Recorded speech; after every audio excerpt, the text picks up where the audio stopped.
I call the May meeting for the Park and Recreation Board agenda, not agenda, but the board, into session. And we need roll call, please. Greenlee? Here. Here? Okay. Kefauver? Absent. Meyer? Here. Peterson? Here. Powell? Here. Spratt? Here. And Whitmire? Here. We have a quorum, Madam Chair. Thank you. Now we can proceed with our business this afternoon. Approval of the minutes, you've had them in your possession, and it is the April meeting. I would entertain a motion when you... So moved. Is there a second? Second. Okay. Are there any other questions about the minutes that might need to be presented before we approve? Okay. Hearing none, those approving the April minutes as presented signify with yes? Yes. Okay. Yes. Yes. Hearing no other responses, we will approve those as presented. We will be moving on to new business, our agenda. We do not have present individuals for public comment. We have a guest to speak, which Chad will be introducing, and there is no old business, so we'll move on to new business. Great. Thank Chad, you. Thank you. So today we have Eric Hornig with Hitchcock Design, who is leading the design of the Dose Splash and Play project. Just briefly, before Eric takes the stage, I'll give you a little bit of a background up to date on the project. So for those of you who recall, Dose used to be a public pool site of ours that we decommissioned. And with the ARPA funding that the city received as part of the park improvement package, this was identified as a replacement in the form of a splash pad and play component. So we contracted, we did an RFP for design consultation and ended up choosing Hitchcock Design.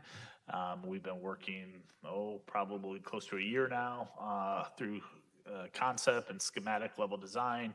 We are at the stage, we are pretty close to actually being ready to bid the project. So I thought it'd be a good opportunity to invite Eric here to sort of walk you through the process and show you some of the highlights of what you're going to see when we actually build this. So with that, I will turn it over to Mr. Eric Hornig. All right. Thank you very much, Chad. Great to be here. Easy drive here today. So Eric Hornig with Hitchcock Design Group. I'm a landscape architect, and I work on a team that does nothing but parks and recreation all day, every day. So this is I kind of speak in your world. So just want to walk you through a brief presentation here today. So just for familiarity, looking at the site, this is maybe just a little bit old. I think the grass has grown in. But when we first came out on the site, this is what we're looking at. We have the school in the background on the top and the ball field to the left on the top. And then a couple of shots of the bathroom, bathhouse on lower right and left, and then looking out towards the houses in the middle there. And this is what it looks like on the most current aerial that's available. And so we wanted to start by talking about our goals, what we wanted to do here originally. And Chad and his team came to us wanting a splash pad with a wow factor. So that was kind of a primary goal. We wanted to make sure there was enough shade, seating for people around it. We wanted this one's a fine line. We wanted a resort atmosphere, but we didn't want to maintain it like a resort. So, so if you could picture whatever that might be, we wanted a perimeter fence, and we wanted to upgrade the bathhouse as we got started. We were thinking that it was a recirculating splash pad. And as we got into it, we changed our goals because of permitting reasons. So kind of the main goal stayed the same, but our splash pad, as soon as we got bigger, we ran into the challenge that if we increased it, we would have to add bathrooms, add showers to the bathhouse, and that would kind of make it not feasible from a financial standpoint as a pretty major investment. So we pivoted a little bit, and instead of just having a splash pad with wow factor, which is still our goal, we added a play space with wow factor to that, and then the bathhouse upgrades got downplayed just a little bit, trying to do just the minimums there. And so this is the plan that we came up with. And so the bathhouse, you can see, is kind of the burnt sienna rectangle there, stays the same. We would, let's see, let me see if I can laser point without making you guys dizzy.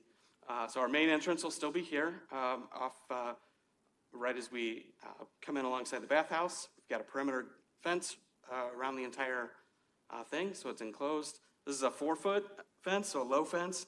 Because it's a playground and a splash pad, not a pool, we don't necessarily need to keep people out. It's more to keep kids from running out that might get outside. But the splash pad will be on a timer, and the playground you want to be open at all times. So we've got our splash pad zone here, and we've got some more illustrations. We'll zoom in a little bit, and the playground here. This is an alternate for a shade arbor. It's an overhead kind of trellis, if you will. We've got some shade structures here. These are shade sails, so fabric. Same here. Tables and chairs underneath both of those. We've got some raised planters here that serve as seating. There's benches around those. And then what's happening here is we're sloping up to a high point 4 feet above this elevation so that we can have a good ADA access, dignified access to the play structure. So, and this overlooks the whole project here. Various play equipment in and amongst here. We'll zoom in a minute. But this is a hillside. So this is poured in place rubber play surfacing, and this is sloping down right here. This kind of darker green. Make more sense here in just a second. And then a relatively minimal landscape.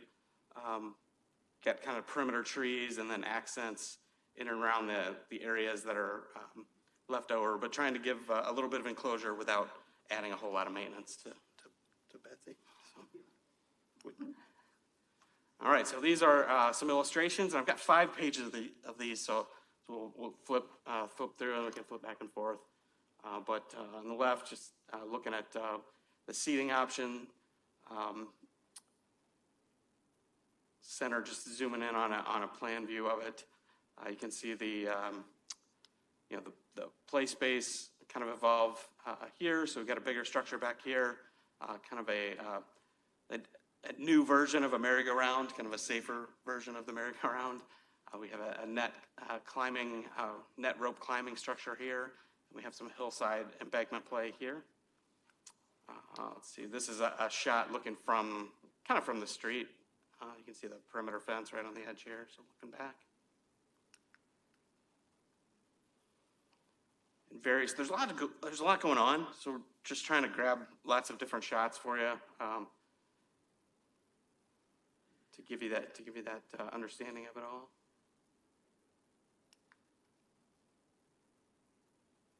What's the surface? The playground surface is poured in place rubber.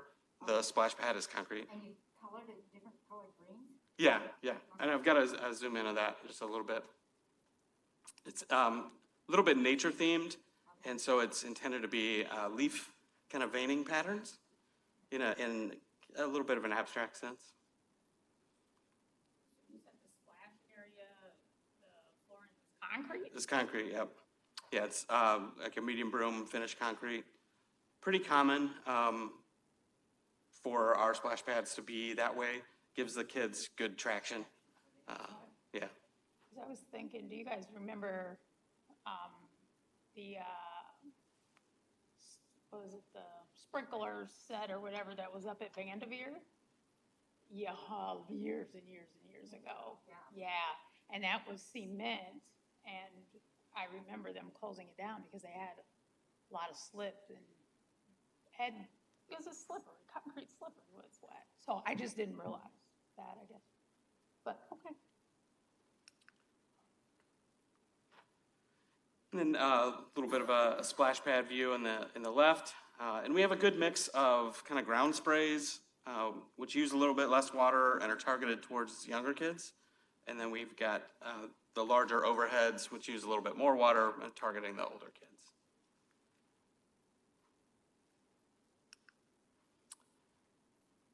And so let's zoom in here. So this is how so as Chad mentioned, we're just about ready to bid. So our drawings look pretty technical at this point. So this is our layout materials plan. I'll zoom in here. There we go. So this is the splash pad. So we have kind of the ground features around the edge. We have some, we call them O's or hoops. So kids go through there and get doused all the way. And then with these overhead features, these are leaves, and there's a little bit of a dumping bucket here, which the older kids like, but the younger kids are a little bit nervous about. So, and then some various features. These are little stones that squirt water. These are all, they have an activator bollard, which is here. So if nobody's there, no water is on. It's winterized, so after October, probably shut it off, Halloween-ish. And then probably Memorial Day-ish, you would turn it on. So no real conflicts with the school, because we can completely control the time clock as well. So and by season, so in the summer you could have it open from 10 to 8, and in the school year you could just have it open for from 5 to 8 or something, if there's just a little bit, like in October or September. So,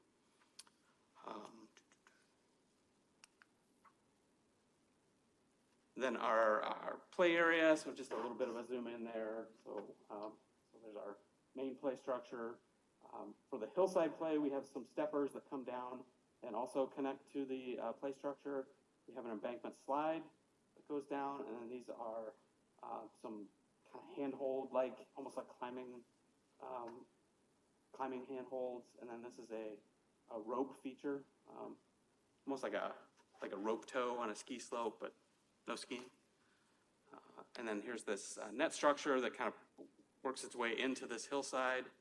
At the new merry-go-round feature here, and then this a spinner, like an individual spinner. You can see better in this view the benches that are laid into the planter walls there. So these are wood benches that are laid on the top there, and those occur in all these areas. Lots of choices for parents to sit down. They can have tables and chairs, benches, or they can just sit on the walls themselves. There's that pattern, a little bit highlighted. Pretty dramatic. So should be eye-catching. Brings us to schedule. So hopefully we're bidding soon-ish. In the next over the next month or so, we'll be bidding, and then hopefully we can move into construction a little bit later this kind of midsummer. And it will likely carry over into the spring, and our hope would be that we would be open for the summer season for 2024. And that is it. I know I was told to draw it out. You want jokes or? But so I'm happy to go back through anything or go land on a page if that's helpful. If you have questions. And what would be the alternatives, and what's the reason is concrete just the most cost effective for? Sure. The other surface that we've had success with is a product called Life Floor, which is like a foam kind of overlayment, if you will. And it's about half inch thick, and that's common. But it's, let's see, $28 a square foot. Concrete is around 10. So, I'll just add real quick, all of our existing splash pads are concrete now, and it's a standard in the industry, yeah, so. When there's an implied risk, I think, when you're at a splash park. yeah. Is it handicap accessible for the splash pad? Yeah, so all the features of the splash, that's a great question. All the features of the splash pad are fully accessible. There's handicap accessible tables underneath the shade sails. The ramp that goes up to the play structure makes that accessible from the top, which is kind of unique. Lots of play structures are accessible from like transfer stations that you would like muscle up, but you can actually get onto the structure from the top. So, and then the pour and play surface itself is helpful for that as well.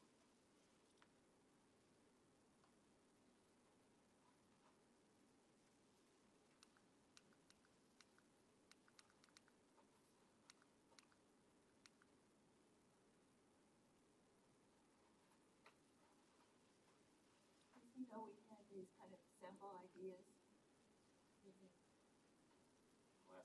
From last month. Yeah, those are the renderings. Yeah, well, I'm trying to match some things. Oh, And so, Yeah, yeah, last month I had presented the rendering packet, so Sure. they had it in Sure. advance, so yeah. The same images he's showing here, they're just in the slide format. well, I'm curious about, I just want to know if I'm picking Up on the bucket concept that you were talking about, is that the bucket that fills and the water comes out? Correct. Okay. Everybody see that one? Those are the buckets that would, I could understand why a young person, little guy would have some, that one's right there, yeah. It fills and then it comes down in a whoosh of water. Older, youth. I just want to make sure I understood that, yeah. Good. So is there going to be somebody watching this, or we have to have parents there with them? I I'm mean, going to start that. yeah, Chad? Are you going to have, We do not intend to staff this site. There's no code reason to do so because there's no volume of water that would be, just protecting the city from this? yeah, I mean, we don't staff Centennial Splash Pad, we don't staff Goose Do Creek. you have cameras? Nope. Nope. Typically, So- don't want them near bathers. Yeah, splash know. pads of this nature Because are, from a besides you liability can't go out. standpoint, are considered similar to playgrounds, play at your real own risk. Okay. The only reason, with pools, obviously, there's a life safety issue, so you need to have guards on hand. But that's, I think, one of the benefits of a splash pad from a operational standpoint, staff not necessary. Question, do you have a lot of vandalism in this? At our current splash pads, we do not. These are pretty durable elements as well. Like they're all steel and so it's not that they can't be broken, but So We know kids. the one thing I would add, is it's been my experience with various splash pads, I manage, the dump bucket features per se, during off hours when it's not operating, it wouldn't be uncommon for kids or somebody to try to throw something in those. And so the way the timers work in our mechanism is there's a pre-cycle before it opens in the morning to where everything comes on and cycles through. So those dump buckets will dump. So to make sure that nothing is in them prior to opening of the hours of the splash pad. But that's really the only experience. From time to time, a lot of the flower features or whatever are made out of a plexi sort of material. If you try hard enough, you can break them, but they're relatively easy to replace. But we haven't had a lot, like Betsy said, a lot of vandalism with our current splash pads, or really playgrounds for that matter. Possible for the bucket, I know you mentioned people throwing things in there, which I can see basketballs, I can see, glass, whatever. Is it possible to put some type of screen over the top of that and secure it down? And then that would also deter from, I'm just throwing that out there. I defer that to Eric. I've never seen that done. I don't know. I haven't seen that done, but not to say that it couldn't be done. Okay, can you clear the paint, that spray paint, if somebody comes in and spray paint? I mean, we've Yep. already seen this in Davenport. Yeah, the equipment is all like powder coated from the factory, and so it should have, at least at the start, we'll have, a nice kind of high gloss, easy to remove type finish. I'm sure if it's consistent or persistent, it could be challenging over time, but at the start, the coating should be very protective. Well, and just to throw this in with your concern with cameras, I think with as many people that ring doorbells and the school is still a functioning school. So I wouldn't be surprised if they didn't have some type of cameras in the back, just for safety. Yeah, just throwing that out there. I don't know, but. Yeah, we've flirted with portable camera systems and various things when we've had incidents occur. There's Fedjaveri, the learning center. I know at one point we had a Wise Cam outside of somewhere because we had some incidents going. We've used trail cams, deer cams in areas to try to, but usually that's precipitated once there's a problem or a scenario. In general, the city doesn't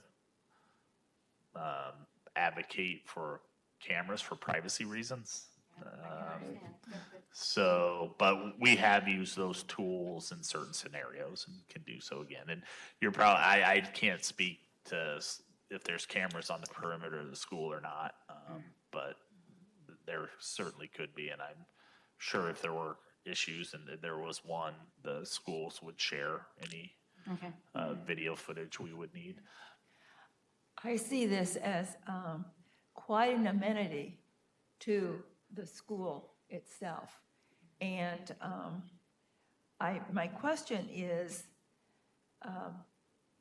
I'm seeing active parents at Hayes School maybe being associated with being welcomers, through volunteer time, welcome play. Has that been brought up at all? Some adults there that are really parents, but active with kids in the school that could be getting this off to a great start with,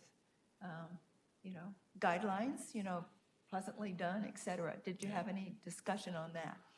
We've engaged the school directly and the principal through the process. We haven't gone to that step, and I'm not aware when DOSE was an active pool. However, that was different. We staffed that. I don't know if the other thing is, it'd probably be a good thing maybe to pursue through the Good Neighbor Project. You have to consider that this will primarily be operational during non-school time, in the summer months. But within the neighborhood, the parents and around, probably through the Good Neighbor Project we could consider having a discussion along those lines. I would think once this starts to form up, they would be anxious to be a part of this new feature. I know that sometimes the vandalism kind of thing has been brought up, but I think this is an opportunity to change the cultural feeling in the neighborhood, and maybe there's a way that we could get that introduced, so. Yeah, hopefully, with any neighborhood park per se, or, you hope that neighborhood takes pride and is invested in the asset that the city's providing to the community, and that they would help keep eyes on it and report issues and sort of be those those advocates Well, of you of look the at, area. you look at this compared to where we have other splash pads and other things. This is primo, and I would think it would automatically blossom into something that we could work with and we'd be proud of. That would be my feeling. Go door to door. No, say, won't you join us? But it's going to be so different and just, I think, so welcoming, you know.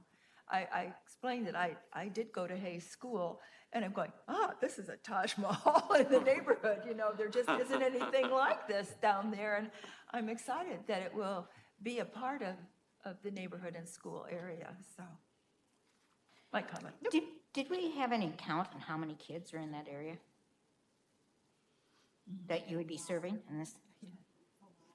Is there? Okay, There's a lot of houses. but there's a lot of houses, but a lot of houses doesn't necessarily mean kids. It could mean older people. Yeah, we haven't done a count, but we could certainly look back at sort of previous attendance figures at Dose when there was a pool and sort of probably extrapolate some sort of idea of what our usage would be.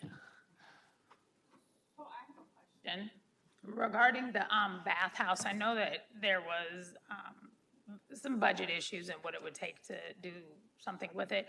So is it going to be like the pump house now, or is it just going to be boarded? What's going to happen there? Do we know? Yeah, so I know something I forgot to mention, we do have a new drinking fountain on the outside. And the pump, the controls for the splash pad will go in there in kind of the same rooms that the pool controllers and pumps were at. And then I think for the bathrooms, we're doing a little bit outside of kind of the bid project. Yeah, so the bathhouse will function pretty much as it did, short of the staff area. So like Eric mentioned, the mechanicals will be placed where the old pool mechanicals were. The bathrooms will do some renovation, some sprucing up, change some fixtures. To go back to sort of Eric's earlier comment, so when we started exploring this project, the intent was, to do a larger splash pad. When we got into Iowa aquatic codes, it dictates based on square footage, the size, how many fixtures essentially you need to have. Because the larger you would get into a chemically treated, like a pool, we would have had filters and chlorine and all that. And then that's when the Iowa code kicks in, which would have made us renovate that existing bathhouse significantly, which our initial estimates would have taken up probably 60% of the budget. So we instead decided, let's condense the splash pad down to an area where we didn't have to treat it, where it could be just a pass-through system, and add this play feature, the playground area component, and that was able to make us avoid having to make major costly modifications to the bathhouse. So that was the creative solution around all of that. But the bathrooms will still be available. They'll be spruced up. You may have mentioned this earlier, but what is the capacity for this park? Like, is there a maximum amount of kids that would be allowed in at any point in time? Boy, there's a good question. There's nothing in the current code that dictates capacity on a splash pad. Unlike there's a bather load when you talk about a pool, right? There's an amount of capacity in a pool, but I'm not aware of, and I throw it back to Eric, I don't Yeah. think you are either, that. So there wouldn't need to be a sign up that says like Matt. Okay, Right, yeah. there's no capacity ceiling that we would have to monitor or kick people out, just like a playground, right? There's nothing on a playground that says, you're at a capacity level.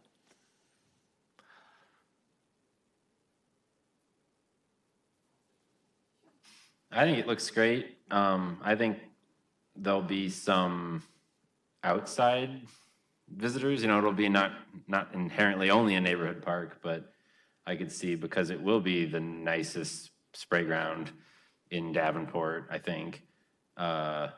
People coming, maybe if Centennial Park is a little too busy or something, somebody might, if they even know about it, stop and visit that. And I think I'm excited about the Hillside thing. I think that's the first Hillside play area in Davenport. I know that's probably planned for the Riverfront area, but it's kind of beating them to the punch on that.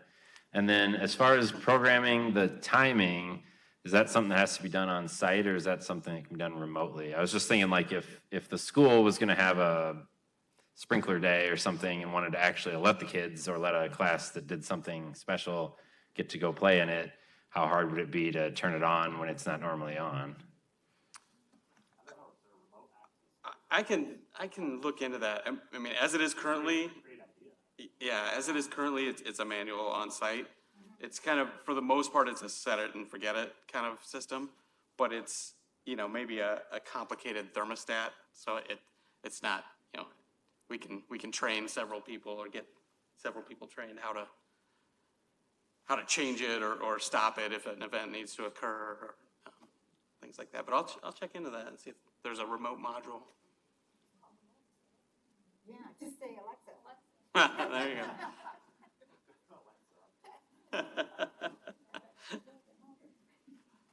Are there other comments?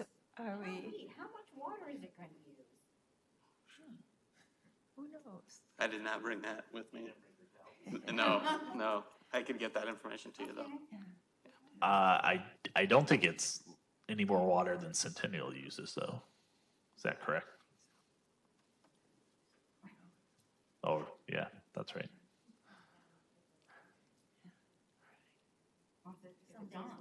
Yeah. Well, there's always lots of things that are still in the future as the situation evolves, and the demand, et cetera. But you're taking all these questions. I'm glad we had lots of questions that really were very pertinent, I think, to what has been presented. Are we ready to move on? Thank you so much. Thank you, This is everyone. just awesome. Thank you. Staff reports are next on our agenda, and so other presentations from you, Chad. Just a couple updates on other projects. The Credit Island Nature Play, the plans and specs were on Council Committee of the Whole last night, and that will be moving forward. So we'll be looking to bid that probably within the next month or so. ARPA projects continue to progress. Again, this is one of those. The Cork Hill Splash Pad is another one. And one, I guess, disappointing note at this point is the multi-sport court projects. They went out to bid and the bids came back significantly over budget. So part of that, we believe, is just the timing of the bid. We only had one response, and that's not typical for construction projects. I think due to the timing, that's probably why it was a contractor just squeezing work in and they inflated prices, right? So we are going to just table that for this season and take it back out to bid in the fall, with hoping to line more up when contractors are lining up their whole construction season to get hopefully more in-line pricing on those projects. And then staff, kudos to the Parks Ops team, the golf team, the rec team, everybody. As you're well aware, we just went through a flood. So we are back at River's Edge after a 2-week hiatus. And Betsy and her crews are busy with riverfront cleanup. We just got eyes a little bit on Credit Island today, and there will be some substantial cleanup there as well. But by and large, most of the parks, short of just sanitation and cleaning up, survived okay. But hats off to our team. I think we didn't have any major issues, and I like to say we do floods well here sometimes. So That is probably delaying a little bit of our regular maintenance at this point, so be patient, I would say. And if you hear comments in the community, we will get back to our regular mowing cycles and things like that, but it's a lot of catch-up right now in the flood cleanup process. So that is all I have. Questions for Chad? So I have one question. Was there any action on clearing space for the multi-courts? Are they just, the tennis courts are still there and as normal? No, we had demoed the Van Buren and the Cork Hill in process for this, so they've been demoed, yeah. So what does it, I have not been down there, so what does it look like It's for just the rest of the season? cleared ground at this point. But part of the reason the multi-sport courts were identified as those tennis courts were underutilized. I mean, Cork Hill, the neighbors, they hadn't taken advantage of those courts for a long, long time. So, I mean, in hindsight, you know, trying to get ahead of the project a little bit and demoing those, trying to be ready to go from a timing perspective, yeah, that may have bit us a little bit, but in the end, once the multi-sport, they will happen, you know, one way or the other, but yeah, they're just cleared sites at this point. Okay. So there'll just be mowing going on in that area? I don't even know, we didn't seed them, I think Didn't they're seed just, them? it's just dirt. It's Okay, just a well, dirt we all ground. know that now, if there are questions, Yeah. that's what's happening. I think that's an important point, because those are major spaces, and nothing's going to happen this season. So if it comes up in your circle of friends using parks, we've got the answer. That's really what I wanted to make sure, because Sure. I thought that was reported as happening, so thank Yep, you with yep. that. Great. Written reports, you received those, and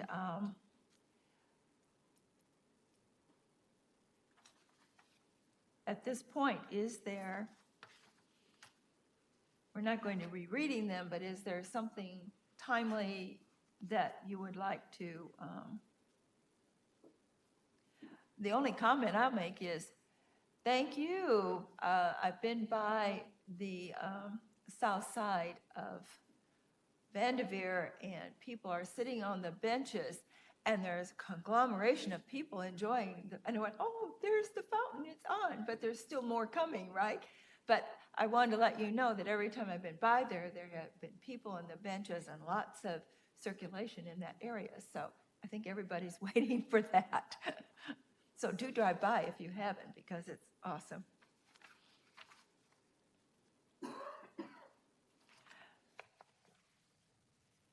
Any other, any comments that you would, anything that we need? It's very clear, and once again, we have so many programs and updates coming up.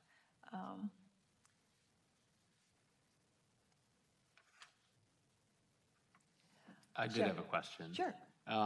And I guess maybe this is more so just anecdotal, but I remember from last season, there was a lot of shortages and looking for employees, and I don't see that noted specifically in here. So do you feel like that's improved, or are we still experiencing those? Or is it better or worse than last year? Yeah, I'm glad you actually brought that up, because that was one thing I failed to mention. By and large, I think we've gained some. However, aquatics continues to be an issue, and we will once again be doing a hybrid pool season. The schedule will be announced next week. Unfortunately, we did not get enough lifeguards to operate both pools on a regular basis, which is disheartening. But from the golf operations, and Troy and Betsy can certainly chime in, and ops, I think the majority, we continue to have issues attracting park ambassadors for evening and weekend shifts. That's one area Betsy can't seem to get people interested in. Golf is pretty much full. River's Edge, there's still some concession worker application issues. We can't seem to really get interest in those, so our concession operations are hindered a little bit down there. I would say the effort with our HR department and our internal team in trying to drive and recruit was outstanding. I mean, I think we tried pretty much anything and everything we could. We worked diligently with the finance department to try to increase some of our pay rates, and we accomplished that in certain areas, aquatics being one of them, and it still didn't necessarily yield enough applicants for lifeguards, but I think it's just sort of the labor market right now. You know, I think you see that everywhere as far as part-time employment goes. And of the 140 some FTE positions we have in our department, roughly 80% of that is part-time and seasonal. So when we rely heavily on that type of labor to do our services, it's certainly a challenge, yeah. Do they have to be a certain age to work there? I mean, Yeah, various positions require certain age limits. Guards, though, we start at 15, you know. I presume we went through the schools. Oh, yeah. Yep. Yeah, we went through the schools, you know. Yeah. Some kids just don't want to work. Yeah, I mean, it would also be nice to sort of look at it from, you know, I think there's always been a stigma or a perception that lifeguards are teenagers, but we would welcome retirees, boomers, you know, any demographic of the population that wants to have that type of seasonal employment. I mean, this was a huge topic when we went to NRPA conference this summer nationally, you know, particularly lifeguards and sports officials are the other ones that regional or nationally are seeing a great decline. Sports officials, I think that's more a cultural product and the nature of the job and how they're treated sometimes by coaches and parents. You know, they don't want to do it anymore. But trying to change the perception of who can be a lifeguard, right? Like, particularly in, like, you see success in Florida, California, Arizona, some of those heavy retiree states where they really have tapped into that retiree age and even volunteerism as far as lessons, swim lessons, learn to swim type stuff. So, you know, but yeah.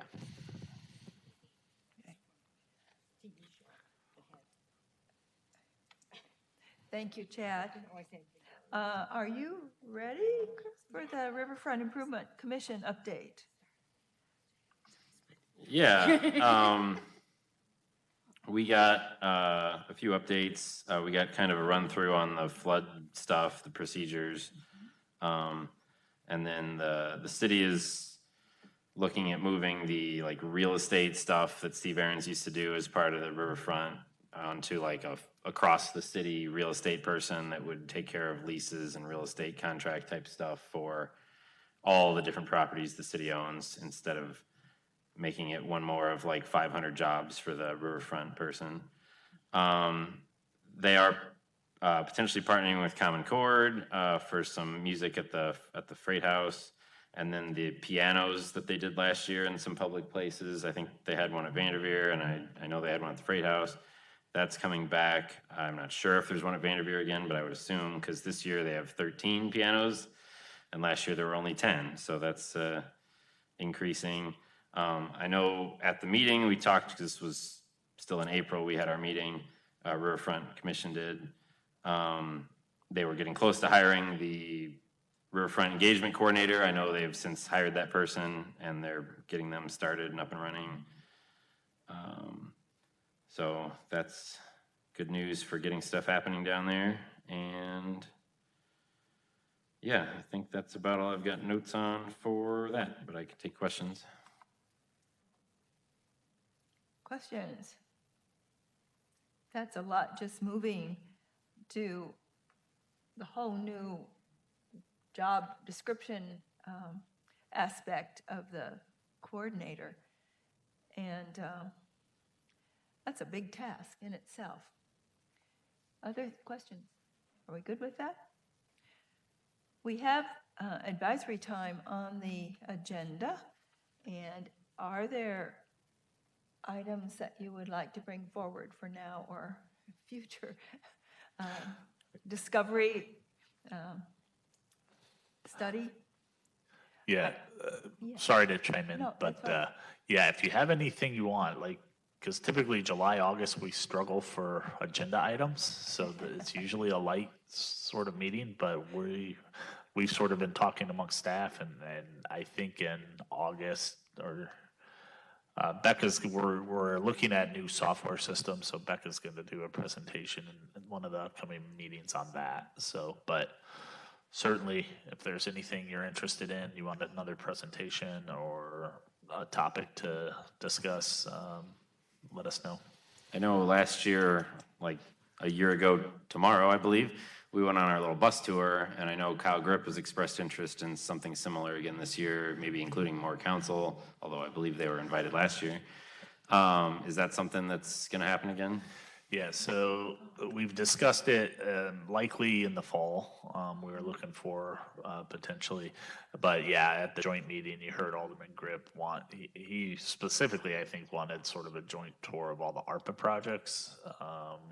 So we will time that out when we have them more substantially complete or under construction.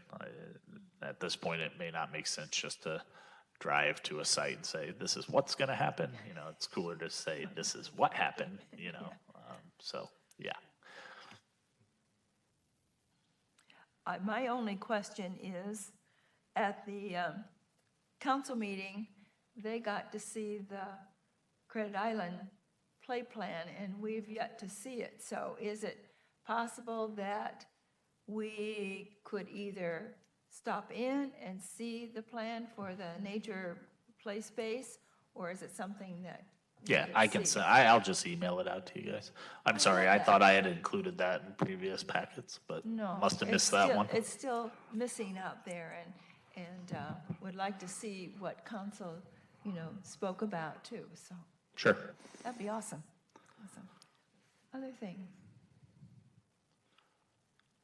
Party in the Park is starting, and I think that Lafayette is a good one to start with, because it would be nice to see,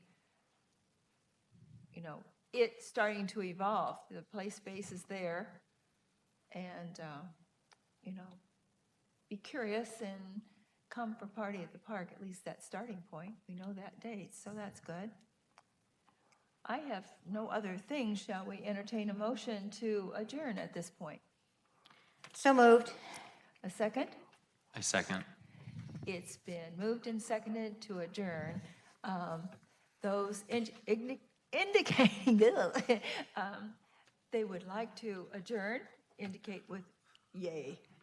Yay. Yay. Thanks for coming, and we'll move forward. Yeah, and yeah, as Chad said, if you have any ideas to incorporate in the next couple of meetings, email to the group. Thanks.